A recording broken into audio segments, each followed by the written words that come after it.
한 주 동안들 잘 지내셨죠? 네. 사랑하고 여러분 축복합니다.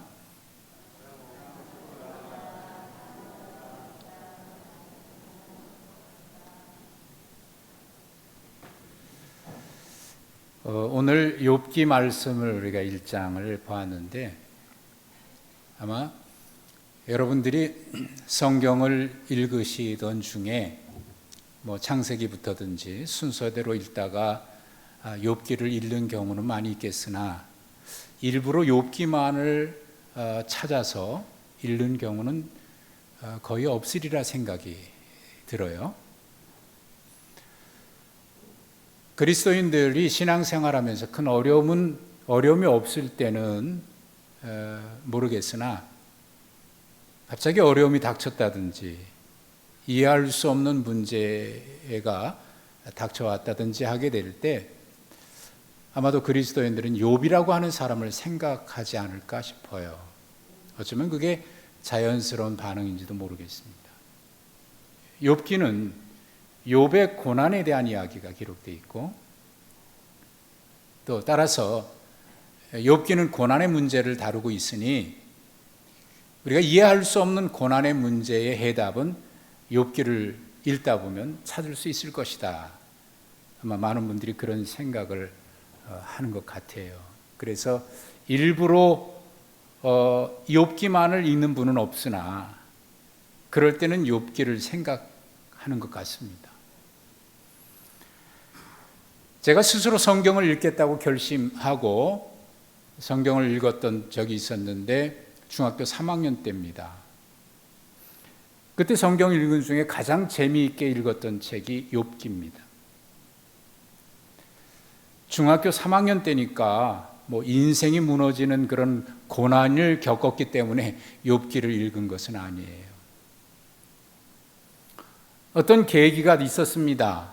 도전이 돼서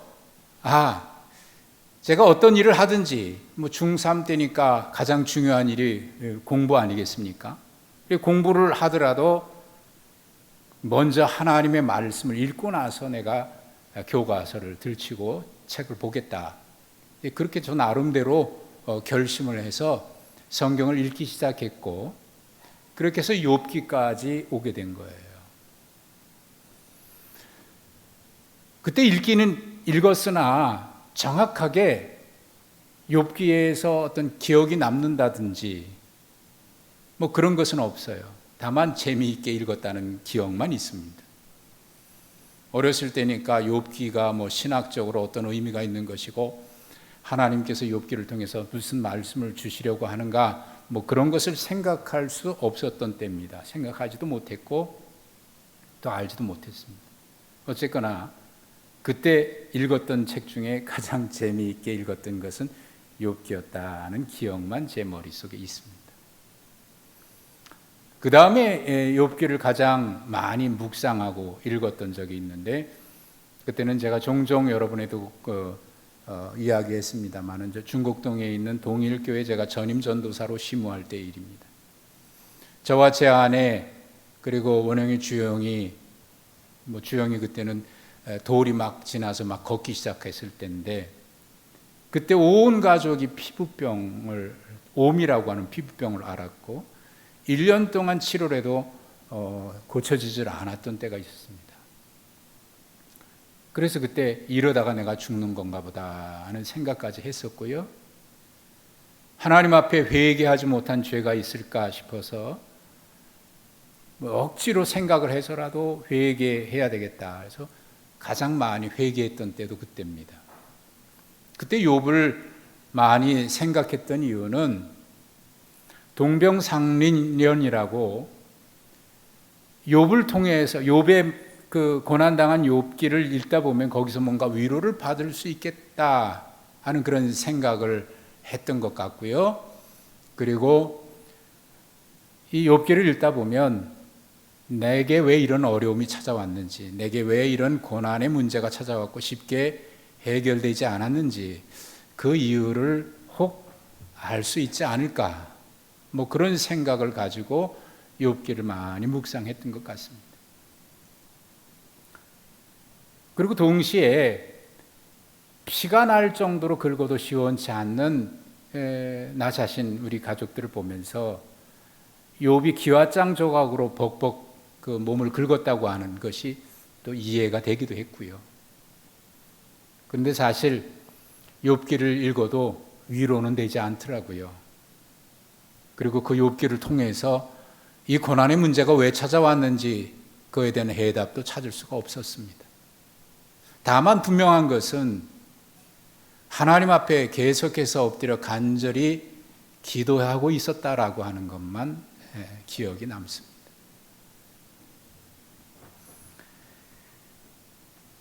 필립 얀시라고 하는 분이 쓴 책 가운데 제목이 참 도발적인데 제목이 이래요. 하나님, 제게 왜 이러십니까? 책 제목이 좀 하나님을 향해서 도발하는 것 같지 않아요? 그 책에 자기의 어렸을 때의 이야기, 경험을 이야기합니다. 3살쯤에 아버지가 돌아가셨어요. 그래서 홀어머니 밑에서 자랐는데 그의 아버지는 선교사로 나가기 위해서 준비를 오랫동안 했고요. 그리고 이제 선교사를 나가려고 하던 즈음에 불치병에 걸렸습니다. 그게 돌이 막 지났을 때 이 얀시가 그를 알고 있는 많은 그리스도인들이 수천 명이 아버지를 위해서 기도했습니다. 그런데 결국 치료되지 못했고 그가 한 3살 좀 지났을 때 아버지가 세상을 떠났습니다. 아버지의 부재에 대해서 아버지가 세상에 안 계신다라고 하는 것을 인식할 나이쯤 됐을 때 그의 마음속에 머리에 떠나지 않는 의문이 있었는데 왜 하나님은 하나님 나라를 위해서 선교사로 그렇게 오랫동안 준비했고 또 미래에 그런 계획을 가지고 있는 아버지를 젊은 나이에 데리고 가셔야만 했을까라고 하는 그 의문이고요. 또 한 가지는 그렇게 많은 그리스도인들이 간절히 기도했는데 왜 하나님은 응답하지 않으셨을까라고 하는 의문입니다. 이것이 마치 먹구름처럼 자기의 머리에 항상 맴돌았다 그렇게 표현을 했습니다. 그가 나이가 들어서 돌아가신 아버지 나이쯤 되었을 때 그가 이제 저널리스트로 이제 활동할 때인데 그가 이제 많은 어려움을 겪었던 사람들, 그 어려움을 극복해낸 사람들을 만나서 그분들의 이야기를 좀 글로 적으려고 많은 사람들을, 그런 사람들을 찾아다니면서 인터뷰를 했어요. 인터뷰하면서 그분들이 어려움을 겪었던 사람들, 그래서 그것을 극복해낸 사람들의 이야기 가운데 이런 이야기를 들은 거예요. 제가 어려울 때 그리스도인들이 저를 찾아와서 위로해 주려고 많은 말을 했습니다. 그런데 그들의 말이 위로가 되기보다는 오히려 더 힘들고 혼란스럽게 했습니다. 그때 무슨 이야기를 했기 때문에 그런가 그랬더니 찾아와서 하는 이야기들이 이런 겁니다. 하나님께서 당신에게 벌을 내리신 겁니다. 직접적으로 그렇게 말한 사람도 있고 하나님이 아니라 사탄이 벌을 내린 겁니다. 그렇게 말한 사람도 있습니다. 또 어떤 사람은 고난은 하나님이나 사탄의 벌이 아닙니다. 하나님께서 당신의 믿음을 보시기 위해서 특별히 당신을 선택한 것이고 그래서 하나님의 사랑의 마음으로 당신에게 그런 고난을 허락한 것입니다. 라고 말한 사람도 있어요. 또 어떤 사람은 하나님은 고난을 허락하지 않습니다.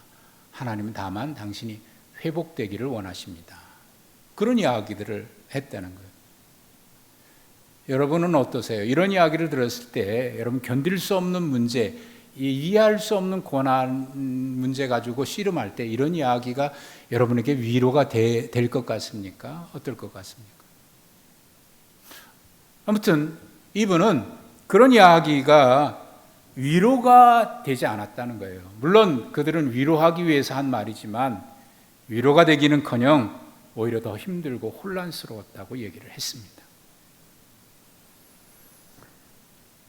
고난의 문제를 가지고 왜 나에게 이런 어려움이 왔을까? 그 해답을 찾으려고 하는 분들 중에 욥기를 펼쳐드는 분들이 있을 텐데, 아마 그런 마음으로 욥기를 읽으신 분들 가운데는 그 해답을 찾기보다는 더 혼란스러운 분들이 있을지 모르겠습니다. 욥기에는 이 욥의 고난의 문제에 대해서 왜라고 하는 질문에 대한 하나님이 분명하게 대답한 내용이 없기 때문입니다. 필립 얀시는 이런 말을 했습니다. 욥의 세 친구가 욥이 고난을 당하기 그의 모든 것이 다 잃어버렸다고 하는 그 소문을 듣고 욥의 세 친구가 찾아왔는데, 욥을 위로하기 위해 온 세 친구의 시작은 좋았다. 그들이 처음 7일간 아무 말 없이 욥의 곁에 있었던 것은 매우 잘한 일이다. 그 후 그들이 말을 시작했을 때부터 문제가 생겼다. 우리는 뭔가 위로하기 위해서 찾아와서 말을 하는데 그 말이 오히려 위로가 되기보다는 더 문제만 복잡하게 만들 때가 있습니다. 사람의 말이 그렇습니다. 나는 분명 좋은 의도를 가지고 얘기했는데, 또 문제에 해답을 주기 위해서, 어려움을 당한 사람에게 위로해 주기 위해서 한 말인데 오히려 그 말 한 것 때문에 더 복잡해질 때가 있습니다. 사람은 정말 완전한 해결자는 못 되는 모양입니다. 욥기가 고난에 대해서 해답을 주려는 것이 아니다. 그렇다면 욥기는 어떤 목적으로 기록된 것일까요? 우리가 읽었던 말씀 1장에는 욥기를 통해서 우리에게 말씀하시고자 하는 것이 무엇인지를 보여주고 있습니다.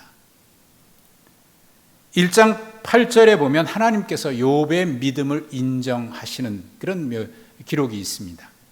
그와 같이 온전하고 정직하여 하나님을 경외하며 악에서 떠난 자가 세상에 없다라고 말씀합니다.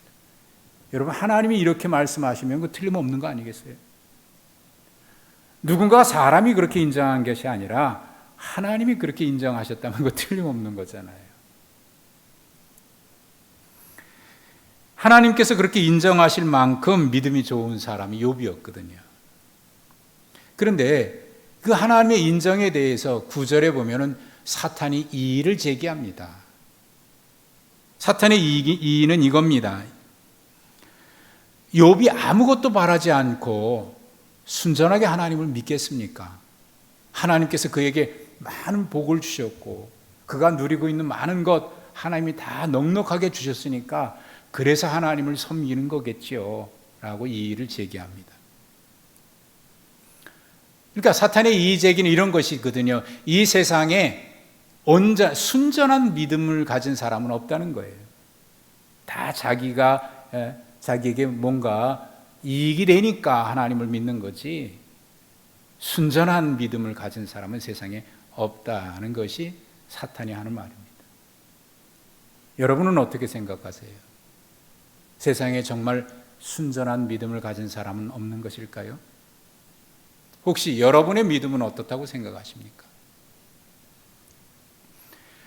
1장 3절에 보면 욥을 가리켜서 동방에서 가장 훌륭한 자라 이렇게 기록이 되어 있어요.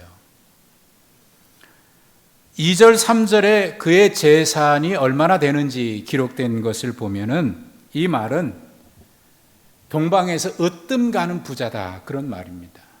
물론 여기에는 재산만 얘기하는 것이 아니라 그의 신앙이라든지 인격이 포함된 그런 표현이기 때문에 훌륭한 자라고 표현되어 있습니다만은, 그런데 성경은 욥에 대해서 성경 어디를 봐도 어떤 인물을 소개할 때는 어느 땅 사람, 어느 지파 사람, 누구의 아들 이렇게 소개되는 것이 보통인데 욥에 대해서는 그런 게 전혀 없습니다. 다만 한 가지, 우스 땅에 사는 사람이라고 하는 이야기만 있을 뿐입니다.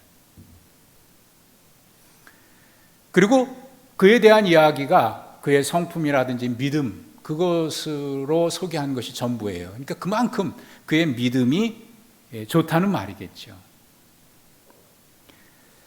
그런데 사탄이 이의를 제기한 것은 그가 순전한 믿음의 사람이 아니다라는 것. 하나님께서 복 주셨기 때문에 하나님을 섬기는 것이지, 만약 그 주신 것 하나님께서 다 걷어가신다면 하나님 분명 저주할 것이고 하나님을 버릴 것입니다. 하나님 부인할 것입니다. 그 얘기입니다. 그러니까 그의 믿음은 하나님께서 복되게 해 주셨기 때문에, 그 주신 복 때문에 믿는 것이다, 그런 말입니다. 여러분은 어떻게 생각하세요? 욥의 믿음에 대해서 말이죠. 그리고 이 사탄이 이 일을 제기한 것처럼 정말 이 세상에 순전한 믿음을 가진 사람은 없는 것일까요? 아마 여기 계신 여러분들도 무슨 이유 때문에 하나님을 믿기 시작했을 겁니다. 우리 교우들 중에 이런 분이 있어요. 결혼해서 오랫동안 아이를 낳지 못했어요. 그래서 아이를 낳을 수 있다고 얘기하는 사람들 비법을 찾아다니면서 여기도 가보고 저기도 가보고 심지어 굿까지도 해봤는데 자식을 낳지 못했어요. 그런데 어느 날 누군가가 교회 가보라고, 그래서 교회 나가기 시작했는데 자녀를 낳았다는 거예요. 그래서 그것이 계기가 돼서 교회를 나오기 시작했고, 이제는 하나님을 믿는 사람, 교회를 다니는 사람이 아니라 하나님을 믿게 됐다라고 하는 분이 있습니다. 그럼 불치병을 앓는 사람이 있어요. 좋은 병원이라고 하는데 다 찾아다녔는데도 고쳐지질 않았습니다. 그러다가 우연히 누군가가 교회 얘기를 해서 교회에 나오기 시작했고, 그래서 그 병이 고쳐지게 된 거예요. 그리고 교회를 줄고 다니다가 이제는 하나님을 믿는 사람이 됐다. 그도 아니면 태어나 보니까 부모님이 교회를 다니셔요.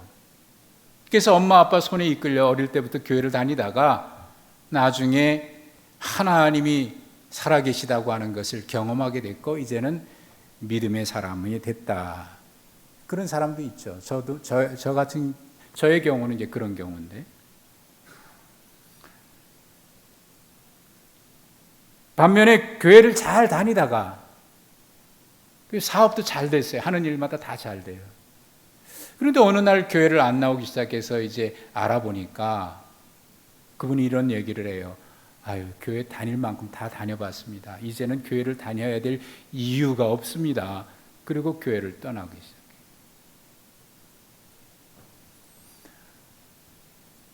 젊은이들 가운데는 제가 취업이 되면 교회 가겠습니다.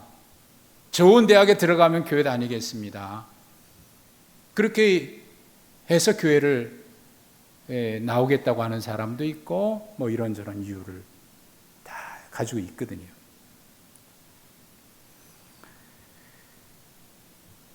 여러분, 욥의 경우 사탄이 이 일을 제기한 것은 이런 겁니다. 그가 잘 되니까 하나님 믿는 거지, 그렇지 않으면 하나님 떠날 거라는 거예요. 복 주셨으니까 하나님 믿는 거지, 그렇지 않으면 하나님 부인할 거라는 겁니다. 근데 욥의 신앙에 대해서 성경은 4절과 5절에 보면은 그 신앙이, 그의 믿음이 얼마나 순전했는지, 그리고 그의 가정이 얼마나 경건했는지, 자녀들 10명이 있는데 이 자녀들이 집집마다 다니면서 생일이면 잔치하고 그렇게 하거든요. 그런데 그거 끝나고 나면 욥은 혹시나 우리 아이들이 자기도 모르는 사이에 하나님을 원망했거나 하나님을 욕되게 했거나 하나님의 자녀로서 하지 말아야 될 일을 한 것은 없을까, 그게 염려스러워서 아침이 되면 자녀들 다 불러다가 그의 이름으로 하나님 앞에 예배하고 기도했다. 이게 어느 날만 그렇게 한 게 아니라 항상 그랬다라고 기록되어 있거든요. 그렇다고 하면 틀림없는 거 아닙니까? 정말 하나님이 인정하실 만한 그런 믿음이죠. 경건한 가정입니다.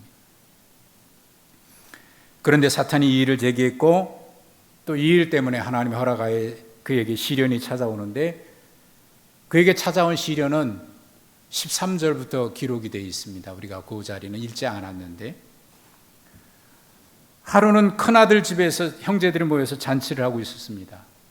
한참 잔치를 하고 있는데 그 사이에 종이 허겁지겁 달려와서 하는 말이, 스바 사람들이 쳐들어와서 밭 깔고 있는 소, 그리고 풀 뜯고 있는 나귀들을 다 빼앗아 갔습니다. 그리고 지키고 있던 종들을 다 죽여버렸습니다. 그런 소식을 전해 들은 거예요. 근데 그 종이 그 이야기 다 끝나기도 전에 또 다른 종이 급히 달려와서 하는 말이 이런 것입니다. 하늘에서 불이 떨어져서 양과 모든 재산을 다 살려버렸다는 거예요. 그 이야기가 끝나기 전에 또 다른 종이 급히 달려와서 하는 말, 갈대아 사람들이 이번에는 쳐들어와서 모든 거 다 빼앗아갔다는 거예요. 이 하루아침에 이런 불행이 닥쳐오는데 여기서 끝나지 않습니다. 큰 바람이 불었어요. 아마 토네이도나 허리케인 같은 건 같아요. 그게 몰아쳐가지고 집이 무너지는데 그 집이 무너진 집에 깔려서 자녀들이 다 압사당해 죽었다는 거예요. 기가 막힐 노릇 아닙니까? 이 중에 한 가지만 닥쳐와도 견디기 어려웠을 텐데 이게 계속 말이죠. 이럴 때는 엎친 데 덮친 격이라고 하는 말이 딱 제 격이죠. 욥으로서는 사실 이유를 알 수 없는 어려움이 연이어 닥쳐온 겁니다. 우리는 이런 얘기하죠. 왜 고난은 한꺼번에 닥쳐오는지 모르겠다고. 왜 나에게 갑자기 이런 어려운 일이 왔는지 도저히 알 수가 없습니다. 근데 사실 또 뒤집어 보면 왜 나에게 이런 좋은 일이 생기는지도 모르는 거 아닙니까? 이 세상에는 우리가 이유를 알 수 있는 문제가 얼마나 될까요? 아니, 세상의 일이 아니라 내게 닥쳐온 문제 가운데 그것이 복이든지 그것이 고난의 문제든지 이유를 알 수 있는 것들이 얼마나 될까요? 생각해 보면 다 이유를 알 수 없는 것들이에요. 나름대로 이런 이유가 있을 거다라고 짐작하는 것이 있을 수도 있겠죠. 근데 그것이 반드시 맞는다고 할 수는 없어요. 저도 그 같은 경우고요. 이런 것 때문일 거다 짐작할 수 있겠으나 반드시 그런 것만은 아니거든요. 내가 알지 못하는 이유 때문에 어려움이 찾아오고 내가 알지 못하는 이유 때문에 또 복이라고 하는 것도 찾아올 수 있습니다. 모든 일은 참 우리가 알 수 없는 일들 투성입니다. 그런데 우리는 이런 일을 만나게 되면, 특별히 어려운 일을 만나게 되면 왜 나에게 이런 일이 있습니까? 라고 질문을 하거든요. 그렇게 봐도 그 이유를 우리는 알 수 없는데 말이죠. 욥도 그럴 것입니다. 왜 갑자기 그런 일이 자기에게 닥쳐왔는지 이해할 수가 없습니다. 내가 하나님 앞에 이런 벌을 받을 만한, 이거 벌이라고 한다면 이런 어려운 일을 당할 만한 그런 일을 한 적이 있을까? 하나님께서도 그의 믿음을 인정했는데 왜 이런 어려운 일들이 닥쳐오는가? 욥도 알 수 없고 우리도 거기에 대한 의문을 갖게 되는 거 아닙니까? 이것이 욥기 전체 흐르고 있는 이야기의 주제입니다. 사탄이 이 일을 제기했듯이 모든 것을 빼앗아 가면 정말 욥이 하나님을 저주할까? 세상에는 그런 사람들이 많이 있는데 과연 욥도 그럴까? 하나님이 인정한 믿음의 사람인 욥도 그럴까? 아마 이 자리에 계신 분들 중에도 이런 생각하는 분이 있을 거예요. 아니, 저는 절대로 그렇지 않습니다. 저는 자신합니다. 저는 절대로 그런 일이 있다고 해서 하나님 부인하지 않을 겁니다. 라고 말하는 분들이 있을 수 있겠지만 과연 막상 그런 일이 닥쳐오면 그럴 수 있을는지 장담할 수 있는지 모르겠어요. 혹 정말 그렇게 한다고 하더라도 그것이 내 믿음이 좋아서기 때문이다라고 말할 수 있는 것인지, 하나님이 붙들어 주셨기 때문이겠죠. 어쨌거나 욥은 하루아침에 모든 것을 다 잃었습니다. 그것 때문에 하나님을 믿는다고 사탄이 이 일을 제기했던 그 모든 것들, 자녀들이 다 죽었고요, 재산 다 잃었습니다. 하루아침에 모든 것 다 사라졌습니다. 그에게 아무것도 없습니다. 사탄이 말한 대로 정말 하나님을 부인하고 믿음을 버릴 것인가? 아니면 그럼에도 불구하고 하나님을 끝까지 믿어서 그의 믿음의 순전함을 증명해 보일 것인가? 누구도 장담할 수 없는 문제인데 20절에 욥이 이렇게 고백을 했습니다. 욥이 일어나 겉옷을 찢고 머리털을 밀고 땅에 엎드려 예배했다고 기록되어 있습니다. 그리고 그의 입술로 이렇게 고백합니다. 내가 하나님 앞에, 내가 이 세상에 올 때 빈몸으로 맨몸으로 왔듯이 맨몸으로 돌아갈 것입니다. 또 모든 것도 하나님이 주셨으니 하나님께서 거둬 가신다면, 하나님이 거둬 가셨으니 하나님의 이름이 찬송을 받으시옵소서라고 그의 입술로 범죄치 아니하고 찬양을 했다고 기록되어 있습니다. 정말 하나님이 인정하실 만한 믿음의 사람이 틀림없네요. 그런데 이 말씀을 읽으면서 사탄이 이 일을 제기했던 이 문제는요, 욥에게만 한 문제가 아니라 우리를 향한 질문이기도 하고요, 또 우리에게 던지는 질문이기도 합니다. 우리는 왜 하나님을 믿나? 여러분은 왜 하나님을 지금 믿고 계십니까? 내가 하나님을 믿는 이유는 무엇인지, 아마 그럴 만한 이유가 다 있을 겁니다. 그런데 그 이유가 사라진다고 해도 나는 하나님을 끝까지 믿을 수 있을까요? 제가 즐겨 좋아하는 찬송가 338장 내 주를 가까이 하게 하면 그 찬송가, 제가 이 찬송 부를 때마다 3절의 가사를 제가 마음에 새깁니다. 천성에 가는 길 험하여도 생명길 되나니 은혜로다. 예, 생명길이니까. 힘들고 어려워도 생명길이니까. 내가 이해할 수 없는 문제 때문에 견딜 수 없는 고통이 뒤따른다고 하더라도 그 길이 생명길이니까 그 길을 가는 거죠. 내가 복을 받았기 때문이 아니라 하나님께서 나에게 생명을 주셨고 나를 구원하셔서 영원한 생명을 주셨기 때문에 이 길이 생명의 길이니까, 이 길이 복을 받았기 때문에 가는 길이 아니라, 내 하는 일이 잘 됐기 때문에 가는 길이 아니라 이 길이 생명의 길이고, 또 그것이 인간의 가치를, 하나님이 주신 우리의 인간의 가치, 그것이 드러나는 믿음의 길, 그것이 생명의 길이니까.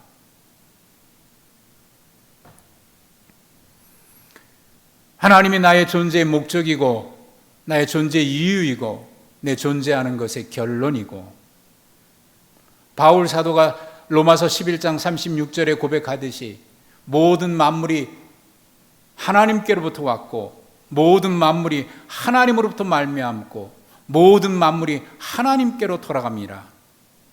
예, 우리가 이 땅에 존재하는 것은 하나님께로부터 우리가 왔고, 우리가 살고 있는 것도, 우리가 누리고 있는 것도 하나님으로 말미암는 것이고, 결국 우리는 하나님 앞에 돌아가고 모든 것도 하나님께로 돌아가는 것이니까 우리 존재의 목적도 이유도 결론도 하나님이니까. 그래서 우리는 하나님을 찬양하지 않을 수 없는 것 아닙니까? 코로나를 지나면서 우리는 많은 질문들을 했습니다. 왜 이런 질병이 생기게 된 것일까? 또 믿음의 사람들은 왜 하나님께서 이 질병을 우리에게 허락해 주셨을까? 왜 이 문제는 빨리 해결되지 않을까? 우리가 그렇게 기도했는데 하나님은 왜 이 질병을 끝내지 않으시는 것일까? 의학계는 의학계대로, 과학자들은 과학자대로 나름대로 여러 가지 이야기들을 많이 했습니다. 우리도 그런 이야기들을 많이 들었습니다. 그런데 이번 문제뿐만 아니라 우리가 하나님을 믿는 사람으로서 어떤 문제이든지, 비단 이 문제가 아니라 어떤 문제이든지 우리는 이게 왜입니까? 라고 하는 질문보다는 이 모든 상황에서 과연 하나님의 뜻은 무엇일까? 우리로 하여금 깨닫게 하시려고 하는 하나님의 뜻은 무엇일까? 거기에 우리가 믿음으로 응답하고, 분명 모든 것이 하나님께로부터 왔고 하나님으로 말미암고 하나님께 돌아가고 그 하나님이 모든 것을 섭리하고 다스리고 계시는 것을 믿고 있다면, 하나님의 섭리를 믿고 있다면 우리는 어떤 문제가든지 어떤 상황이든지 그 문제 속에서 분명 하나님께서 원하시는 것이 무엇인지 질문하고 그 질문에 대하여 믿음으로 응답하면서 점점 더 하나님과 가까이 가는 그런 계기로 삼아야 하지 않을까요? 그렇게 된다면 우리에게 닥쳐오는 모든 문제는, 그것이 우리가 비록 얘기할 때 저주라고 얘기할 수도 있고 불행이라고 얘기할 수도 있겠으나, 그러나 모든 것은 분명 사람들은 그렇게 결론을 내린다고 하더라도 하나님의 섭리를 믿는 우리에게서는 그 모든 것이 분명 하나님의 축복이라고 우리는 고백하지 않을 수가 없습니다. 지금 우리는 그런 축복의 시기를 지내고 있는 것이죠.